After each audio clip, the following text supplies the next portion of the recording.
उन्हाळा आला की सगळ्यांना आंब्याचे वेध लागतात. बाजारात अनेक प्रकारचे आंबे उपलब्ध आहेत. पण अस्सल हापूस खाण्याची मजा ही औरच असते. पण बाजारात मिळणारा कुठला आंबा हापूस आहे हे कसं ओळखायचं? चला जाणून घेऊया या व्हिडिओच्या माध्यमातून. सध्या बाजारात अनेक आंबे दिसतात. हापूस, पायरी, रायवळ असे अनेक आंबे विकायला येतात.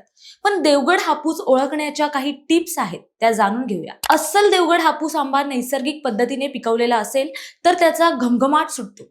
मात्र कृत्रिम पद्धतीने पिकवलेल्या आंब्याचा वास फक्त त्याच्या देठाकडे येतो. त्याची सालही पातळ असते. याचा रंगही पिवळा आणि केशरी असा मिश्र असतो. या आंब्याचा आकारही वेगळा असतो. अस्सल हापूस आंबा हा टोकाशी गोलाकार आणि वजनदार असतो. पण दुसऱ्या आंब्याचं टोक निमुळतं असतं. अस्सल हापूस अत्यंत रसाळ असतो. त्याची फोड इतर आंब्यांपेक्षा मोठी आणि गरही एकजीव असतो. तसंच त्याची चवही बऱ्यापैकी गोड असते. इतर प्रजातींमध्ये असलेला आंबटपणा शक्यतो नैसर्गिक पिकवलेल्या हापूस आंब्यात नसतो. कशी वाटली हापूस आंब्याची माहिती आवडली असेल तर लाईक आणि शेअर करायला विसरू नका. अशाच नवनवीन माहितीपूर्ण व्हिडिओसाठी प्रहार न्यूज लाईन चॅनलला सबस्क्राईब नक्की करा. धन्यवाद.